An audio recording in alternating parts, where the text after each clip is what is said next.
마가복음 1장 1절 하반절에 보시면 복음의 시작이라는 말씀이 있습니다.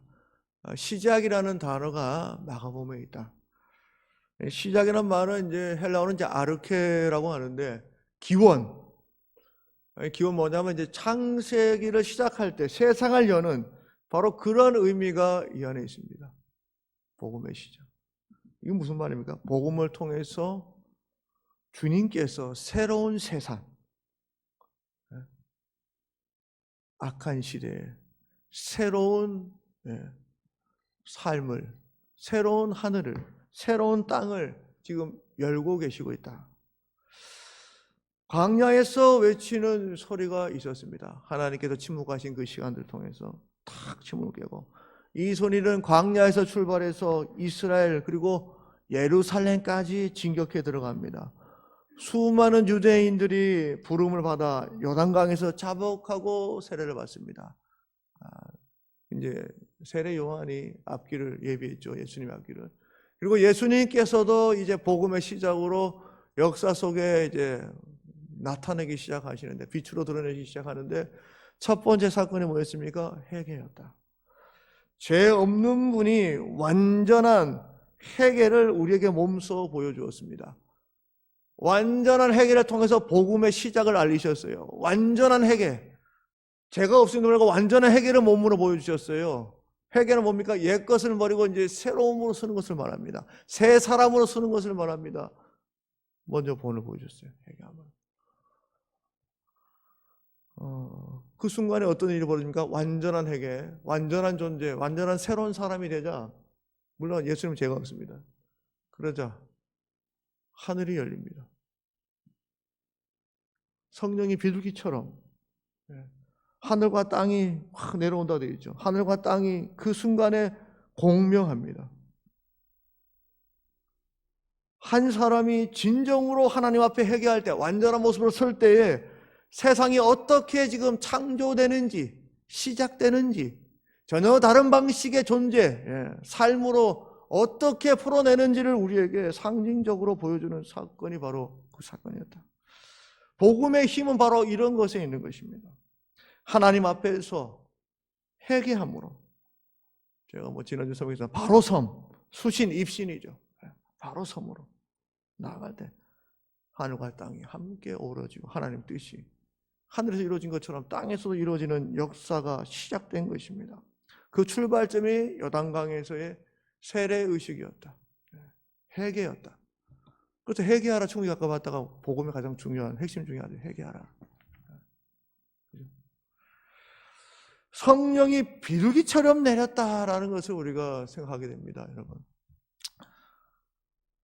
성령이 내려옵니다. 어떨 때 내려오냐면 물속에 탁 들어갔다가 물 위로 싹 올라올 때, 잠겼다가 올라올 때, 물 위로 올라와 생명력이 넘쳐나는 그 순간에 하늘이 팍 내려서 성령께서 막 임하는 장면을 우리가 그림을 그리게 되는 것이죠.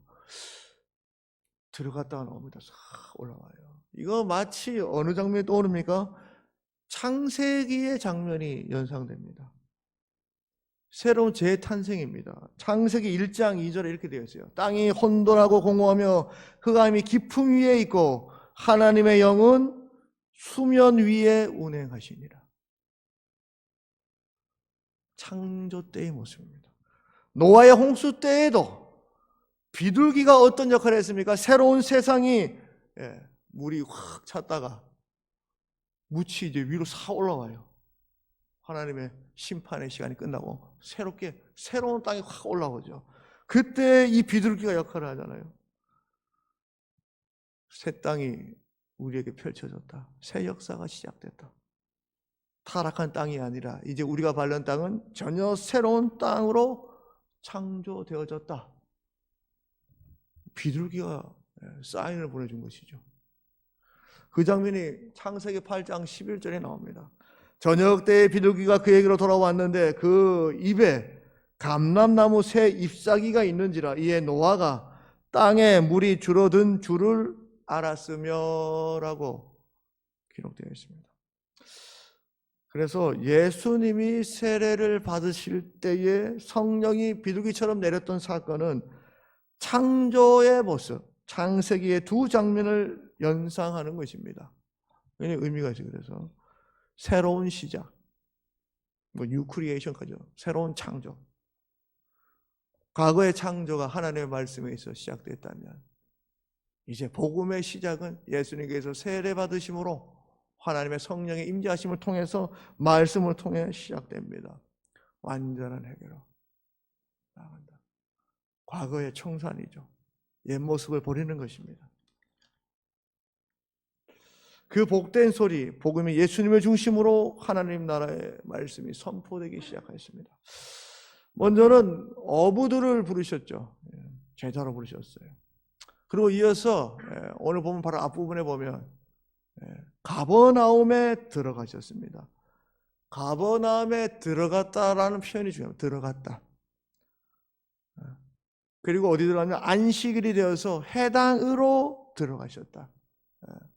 안식일 속에, 해당 속에, 가버나움 속에 예수님께서 안으로 들어가시는 거예요. 계속.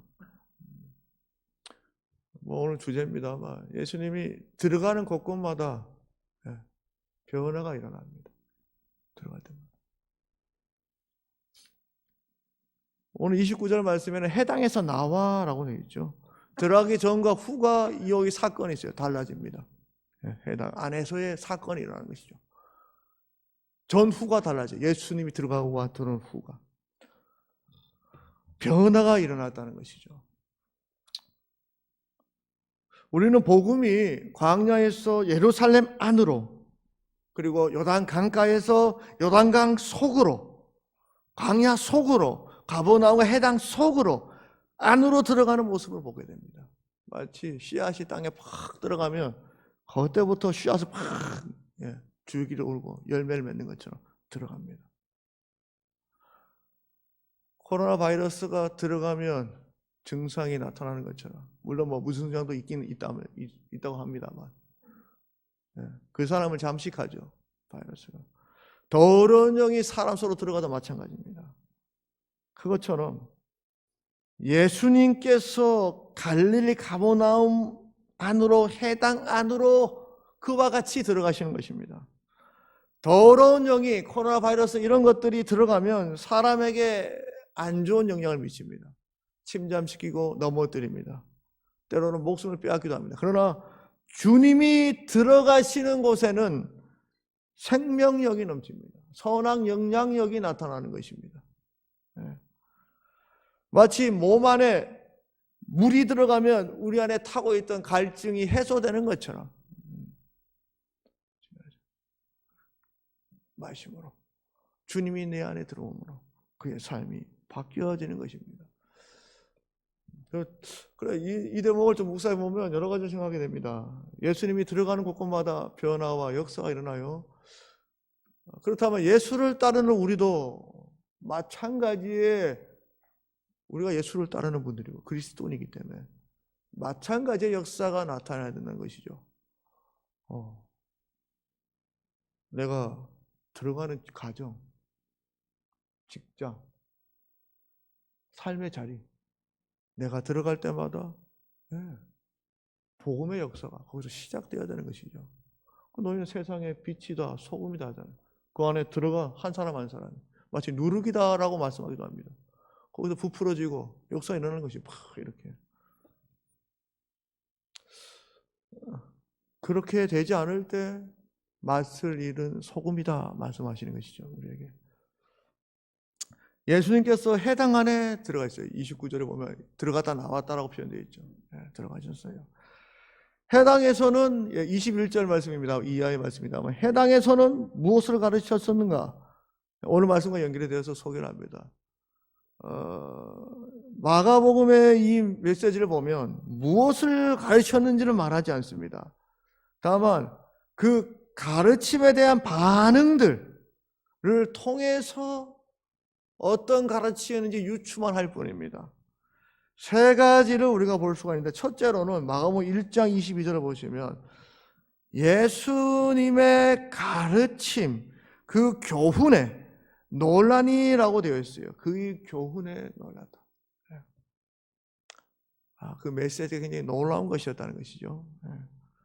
두 번째로 우리가 22절 통해서 볼 수 있는 건 그가 가르치시는 것이 권위 있는 자와 같았다. 왜 놀라워했느냐? 예수님의 권위를 모두 느낀 것입니다. 가르침에. 굉장히 어떤 영적인 카리스마를 느낀 것이죠. 셋째는 뭐냐? 하반절에 나오죠. 22절 하반절에. 서기관들과 같지 아니함이라다. 예수님의 말씀은 기존에 배웠던 것과 좀 달랐어요. 같은 성경의 말씀을 가르치는데 왜 서기관과 같지 않다? 그럼 예수님은 다른 성경을 가르치신 것일까? 그렇지 않다는 것이죠.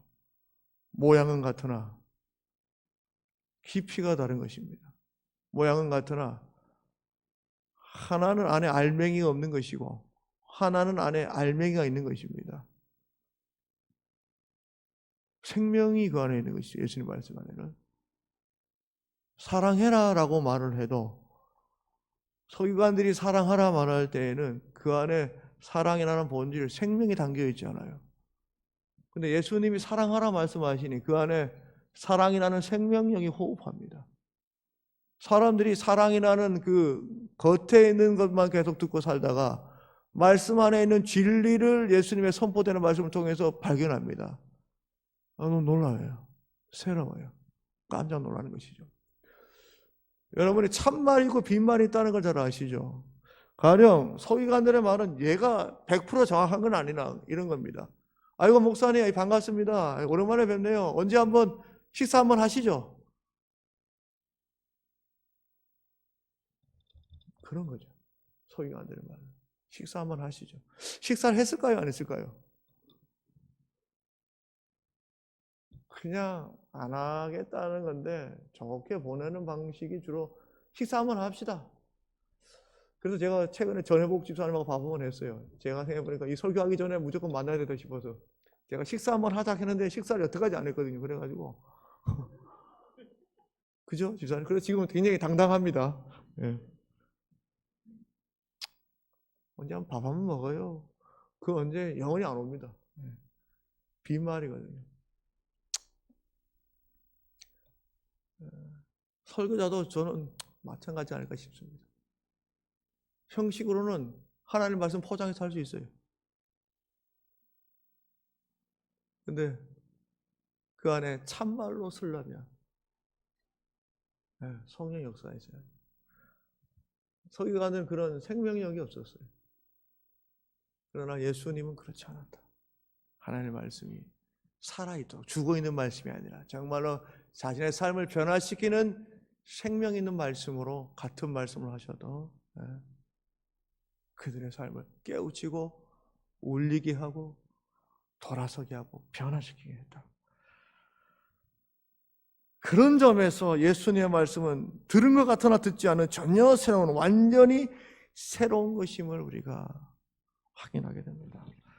새하늘과 새 땅, 하늘 백성으로서 알아야 할 새로운 가르침, 그것은 이전과 같은 옛 방식과는 안녕하는 방식이었습니다. 옛 것을 버리지 못할 때 새로운 것을 받아들일 수 없는 것이겠죠.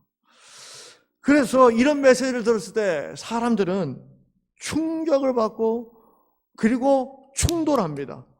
충격받고 충돌합니다. 해당 안에서. 되게 상징적인 표현이에요. 해당 안에서. 늘 하나님의 말씀을 묵상하는 자리가 해당 아닙니까? 저들이. 충격을 받아요. 새로 이 말씀이 이런 뜻이었나 충격을 받아요. 그리고 심지어 이게 귀신 들린 사람이 이 해당 안에 있었다라는 것은 굉장히 상징적인 의미가 있어요. 그렇게 말씀을 들으면서도 여전히 그 해당 안에 귀신 들린 사람이 함께 공존하고 있다는 것은 그것이 바로 영적인 의미가 그 안에 있는 것이죠. 당혹합니다. 그리고 또 동시에 그 새로움에 흥분합니다. 하나님 나라를 경험하는 순간에 그렇습니다. 당혹감과 흥분감이 같이 오는 것입니다. 어떤 것에 흥분하고 어떤 것에 당혹합니까? 새로운 것 앞에 흥분합니다. 그리고 옛 것을 버려야 하는 것 앞에 당혹합니다. 전혀 새로운 말씀, 새로운 울림. 예수님의 말씀이 안에 들어갈 때 마을이든 해당이든 사람의 존재 안에 들어가는 순간에 그 안에 잡혀있는 모든 악한 권세가 마치 빛이 들어갈 때 제압당하는 것처럼 완전히 사라지게 됩니다. 옛 것을 버려야 하는 당혹감과 새로운 창조가 동시에 예수님이 들어갈 때 나타나는 것입니다. 그래서 흥분하고 찬양하고 노래하고 동시에 분노하고 저주하고 예수님을 핍박하는 것입니다. 회당 안에 이제 귀신 들린 사람이 있었습니다. 붙잡혀 있었습니다. 귀신에게. 그 안에서 그를 주장하고 있는 것이 귀신이었다는 것이죠. 옛것에 잡혀있는 삶이었습니다. 새 창조를 경험해야 될 대상이었던 것이죠. 예수님을 보자 귀신이 이렇게 말합니다. 24절에 나사렛 예수여 우리가 당신과 무슨 상관이 있나이까? 우리를 멸하러 왔나이까? 나는 당신이 누구인 줄 아노니 하나님의 거룩한 자니이다. 영적 싸움이 시작됩니다. 하나님의 거룩한 자라고 그가 칭송 아닌 칭송을 합니다. 여러분, 예수님의 이제 첫 사역은 가버나움의 한 회당에서 시작됩니다. 이 마가복음의 입장에서는 파산한 인생에게 더러운 귀신을 쫓아낸 사건, 저주받은 인생에게 사람다운 하나님이 만드신 그 형상다운 삶을 살도록 한 기적이 일어납니다. 예수님은 우리 삶 가운데 하나님 앞에 바로 서지 못한 그 하나님의 형상대로 살지 못하는 그 삶을 향해서 끊임없이 투쟁하시고 싸우십니다. 예수님은 자신의 생애 동안 어떠한 형태로든 악한 세력들하고 싸우셨습니다. 제가 오늘 말씀을 잡으면서 가장 하고 싶은 말이 지금 이 말씀인데, 악을 악으로 싸운 것이 아닙니다. 귀신을 쫓아내는 방식은 악을 선의 모습으로, 예수님 그 선한 모습으로 싸우는 것입니다. 왜냐하면 악 앞에 선으로 설 때 악과 선이 공존 못하는 것이죠. 악 앞에 악으로 쓰는 것은 그것은 함께 한통속이 되는 것입니다. 지난주도 제가 볼프 얘기를 하나 했습니다만 볼프의 배제와 포용이라는 책을 소개했습니다. 오늘은 볼프가 쓴 책 중에 기억의 종말이라는 책이 있습니다. 거기에 또 굉장히 흥미로운 메시지가 있어요. 좀 소개하고자 합니다. 악에 대한 얘기인데, 악이 온전히 이기려면 한 번이 아니라 두 번의 승리가 필요하다. 악이 어떻게 하면 온전히 이기느냐? 한 번 이겨서는 안 된다. 두 번 이겨야 된다. 악이 우리를 말입니다. 두 번. 악행이 벌어질 때 첫 번째 승리가 악이 이기는 거죠. 악행이 벌어지니까 첫 번째 승리입니다. 두 번째, 악을 갚을 때 두 번째 승리가 이루어집니다. 첫 번째 승리 후에 악이 일어나는 거죠. 악이 첫 번째 승리 후에 악을 갚는 이런 일이 발생하는 것은 바로 두 번째 승리가 된다는 것입니다. 두 번째 승리로 새 생명을 공급받지 못하면, 악이 말입니다. 첫 번째 승리 후에 두 번째 승리로 자신의 생명이 다시 공급받지 않으면 악은 죽고 만다 말합니다. 이게 좀 말이 좀 굉장히 어려운데 무슨 말이 이런 거죠. 코로나19가 있어요. 제가 걸렸습니다. 제가 여러분을 옮기지 않고 집안에 계속 자가격리해서 2주 동안. 그러면 악은 어떻게 될까요? 없어져요. 악이 승리하려면 제가 여러분을 옮겨야 됩니다. 여러분이 코로나에 감염되면 이긴 겁니다. 악이. 그런데 악이 지금 발생했어요. 저 때문에. 그런데 여기서 딱 끊겨요.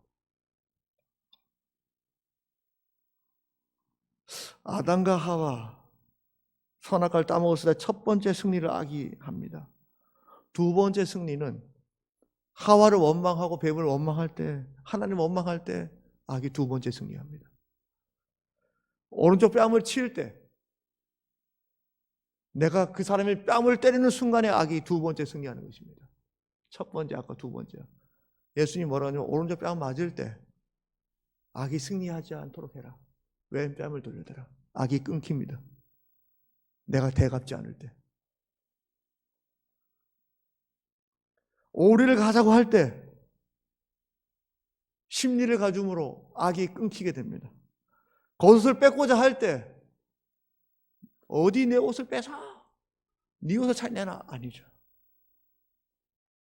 속옷까지 내준 거죠. 악이 끊깁니다. 이것이 악이 승리하지 못하도록 하는 방식이다. 예수님의 사역은 이런 것이었습니다. 그래서 십자가에 죽으신 것입니다.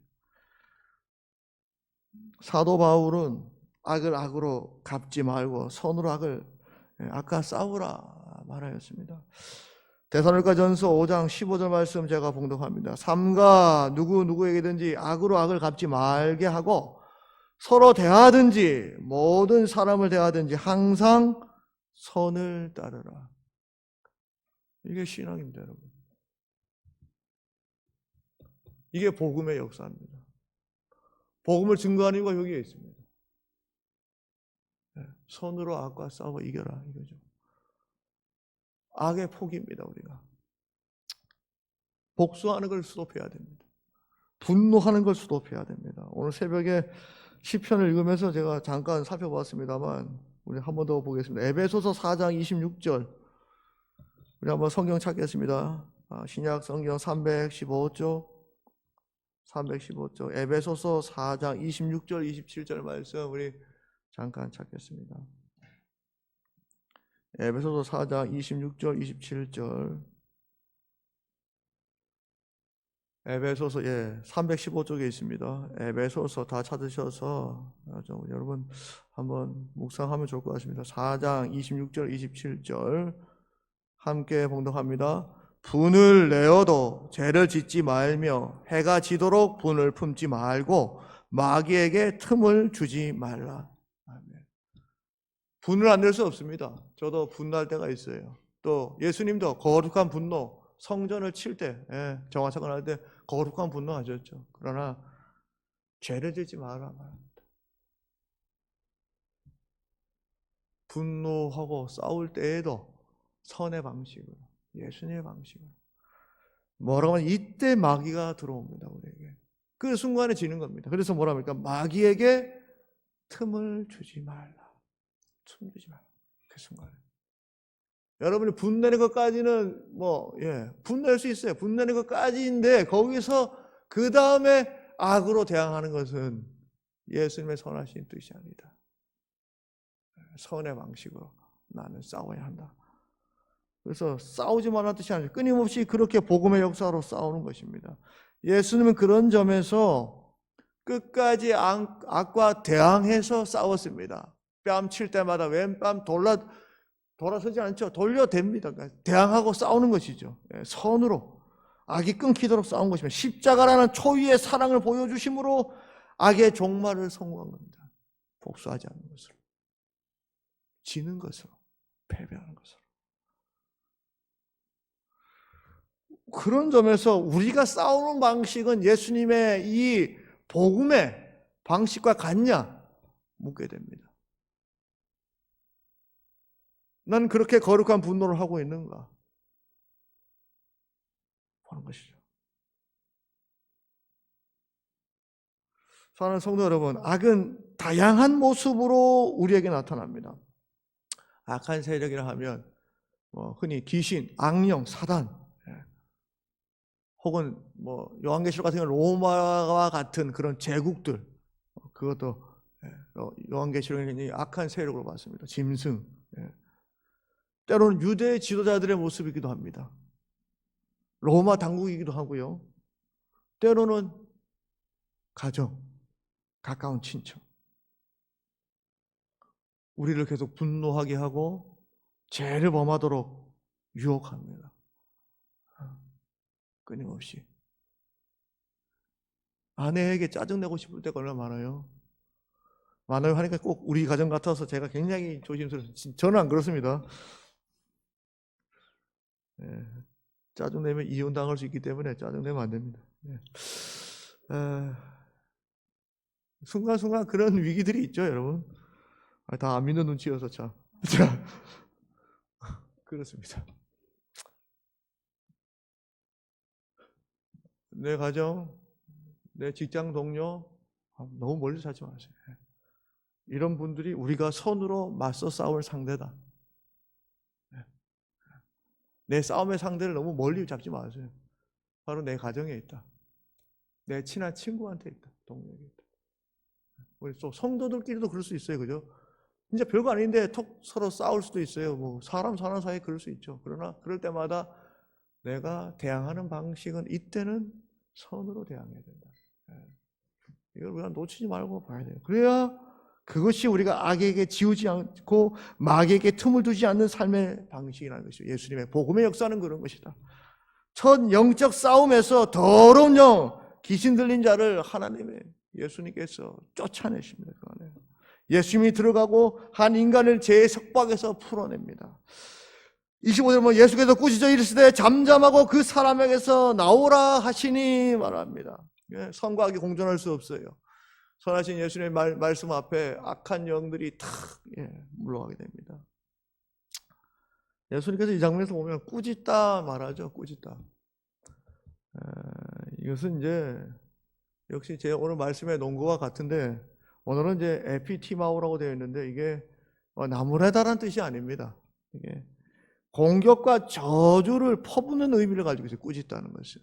그러니까 영적인 싸움인 것이죠. 그냥 귀신한테 아이고 야 너 왜 이런 짓을 하니? 나가 이 뜻이 아니에요. 지금 사단의 건사하고 그냥 크게 영적으로 그냥 강력하게 지금 전투를 벌이는 것이죠. 꾸짖다는 말은 전투에서 싸웠다.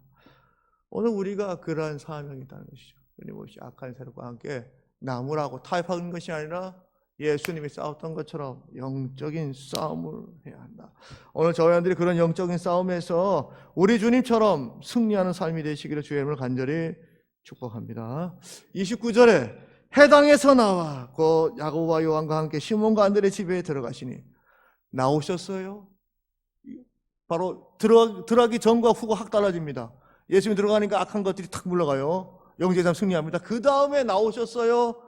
다시 들어가십니다. 집에 들어가 되죠. 인한 거죠. 다시 들어갔어요. 들어가는 순간에 우리는 더 읽지 않아도 그 안에 변화가 일어날 줄 압니다. 씨앗이 땅에 들어가면 변화되는 것처럼 들어가면 변화되게 되어 있어요. 씨앗에 생명이 있으면, 쭉정이가 아니면, 알맹이면 들어가는 순간에 변화가 일어납니다. 여러분, 안 봐도 당연하죠. 들어갔어요. 어떤 일이 있었습니까? 시몬의 장모가 열병으로 누워 있습니다. 침상 위에 있었어요. 그런데 여기서 또 놀라운 장면이 나옵니다. 예수님의 모습을 보시기 바랍니다. 말씀으로 우리 해당에서 귀신을 쫓아내셨는데 오늘 이 대목에서는 침묵하십니다. 말씀을 특별히 설교하시지 않으셨어요. 다만 성경에 보니까 그 손을 잡았다 기록하고 있습니다. 여러분 29절에 해당에서 나와 해당에 언제 들어갔느냐? 여러분 21절 보세요. 예수께서 곧 안식일에 해당에 들어가 그러면 해당에서 나와 곧 야고보 집에 그건 바로 같은 날이에요. 그러면 요일은 어떤 날입니까? 안식일이다. 안식일 오후쯤 됐어요. 강론이 끝난 오후쯤 됐어요. 안식일 오후에 치료 행위를 하는 것은 율법에 어긋나는 것입니다. 거기에 플러스 하나 더 있어요. 환자, 열병을 앓고 있는 자, 부정한 것입니다. 지금 이 상태가. 부정한 자를 만지는 것도 율법을 어기는 것입니다. 저들이 짜놓은 규례를 어기는 것이에요. 그러니까 당시에는 도무지 할 수 없는 것입니다. 주님은 그런데 그런 상황, 여건들을 넘어서서 말씀으로도 고쳐줄 수 있는데 그녀에게 따뜻한 온기를 전해줍니다. 이렇게 만져줘요. 그 고통, 아픔, 놀랬을 시몬, 제자의 마음 헤아려서 선생된 자가 제자의 장모의 손을 싹 이렇게 그 순간에 그녀도 치유함을 받아요. 그 장면이 그걸 보고 있는 사람들이 얼마나 놀랐을까요? 예수님이 얼마나 마음을 담고 계시는지 모든 것을 넘어서서 그녀를 살리고자 하는 그 따뜻한 마음을 모두가 느낀 것입니다. 40절 이하에도 같은 맥락의 메시지가 동일하게 나옵니다. 나병 환자 얘기입니다. 꿇어 엎드려 간구하고 원하시면 깨끗하게 할 수 있다는 고백이 나옵니다. 주님은 그때에도 나병 환자를 고치시는데 말씀의 선포 방식만이 아니었습니다. 물론 이제 말씀도 하시는데 전제되는 것이 있어요. 41절을 보시기 바랍니다. 예수께서 불쌍히 여기사 손을 내밀어 그에게 대시며 말합니다. 불쌍히 여기셨고 손으로 만지셨다. 온기를 먼저 느끼도록 배려하신 것입니다. 나병 환자가 느꼈을 당혹감, 나를 만지면 이거는 부정한 것인데, 그리고 새로운 역사의 흥분이 그 안에 있는 것입니다.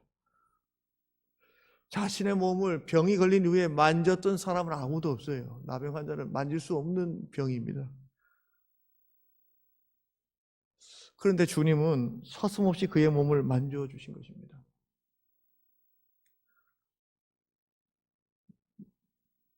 가족조차도 만져줄 수 없는 몸,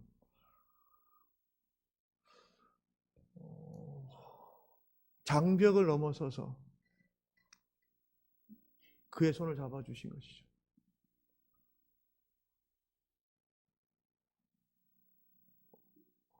그러니까 이거는 불가능을 한 것입니다, 여러분. 모두가 저건 안 될 거야 할 때 예수님은 그거 다 무시하고 가신 것이에요. 이거는 어떤 거냐면 여러분, 목숨을 건 겁니다. 내가 너 도와줄게. 우리도 이렇게 도와주고 살잖아요. 도와줄 수 있죠. 근데 목숨을 걸지는 못하잖아요. 한 사람 한 사람 고쳐줄 때마다 자신의 온 존재를 던져서 지금 만져주십니다. 고치십니다. 목숨을 건졌다.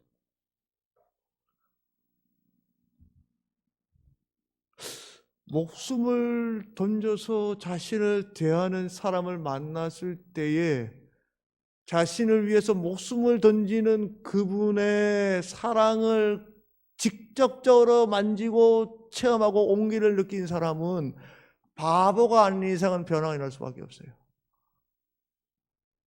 나를 위해서 목숨을 거시는구나. 사랑하는 성도 여러분, 이건 시몬의 장모와 나병 환자한테만 예수님 목숨을 걸으셨을까요?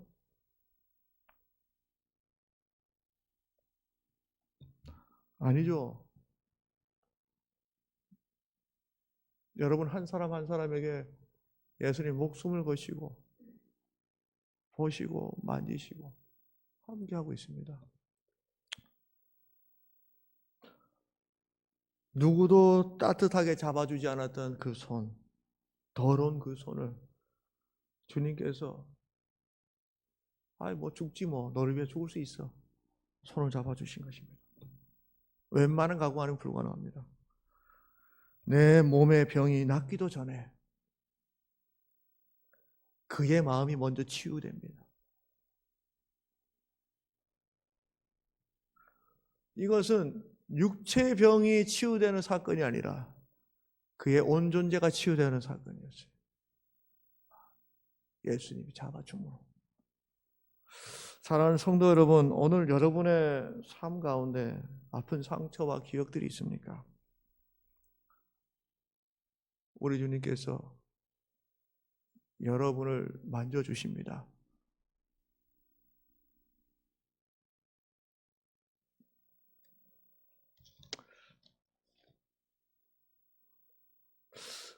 병고침의 역사가 일어납니다. 그런데 바로 그 바쁜 시간 속에서도 우리가 하나 더 살펴야 될 것은 예수님께서는 빼먹지 않고 하시는 일이 있습니다. 뭐냐면 기도하시는 것이었어요. 35절에 새벽 아직도 밝기 전에 예수께서 일어나 나가 한적한 곳으로 가사 거기서 기도하시더니 45절에 한적한 곳에 계셨으나 말합니다. 계속해서 사역 중간중간마다 자신을 내려놓고 기도하고 침묵하시고 내 안에 교만이 싹트지 않도록 계속해서 비워내시고 하나님을 바라보시는 주님의 그 신앙의 모습을 봅니다. 복음은 이런 것이죠. 목숨을 거는 것이고 또 동시에 끊임없이 하나님의 뜻이 무엇인지 매 순간순간마다 살피고 돌아보고 점검하고 내가 드러나지 않도록 또 내려놓고 그러자 다시 새날이 왔고 모든 사람들이 주를 찾는 장면들이 나옵니다. 이때 예수님께서 이렇게 말합니다. 37절 만나서 이르되 모든 사람이 주를 찾나이다. 38절 가자 거기서도 전도하리니 내가 이를 위하여 왔노라. 복음의 역사가 뭐냐? 끊임없이 목숨을 걸고 사랑하고 악한 것들과 손으로 싸워 승리하고 또 다른 마을로 또 마을로 그 내가 가는 곳곳마다 주의 역사가 나타나도록 하는 것이 복음의 역사다. 그랬더니 45절의 하반절에 사방에서 사람들이 그에게로 나오더라. 수많은 이들이 예수님 앞에 나와서 새로운 창조의 역사를 체험하였습니다. 그것은 당혹감과 동시에 흥분되는 일이었습니다. 오늘 말씀을 저희들이 마무리하면서 저는 우리 교회 2021년도 새로운 창조의 역사가 우리 가운데 나타나길 간절히 원합니다. 옛 과거를 버리는 당혹감 우리가 느껴야 합니다. 계속해서 제가 처음 예배 시작할 때도 계속 주제 선구만 계속 기도하고 있습니다. 아마 옛 것을 좀 버리고 이제 하나님 앞에서 새로워지는 창조가 우리 교회 가운데 올해가 그런 원전의 해가 되기를 주의 이름으로 간절히 축복합니다.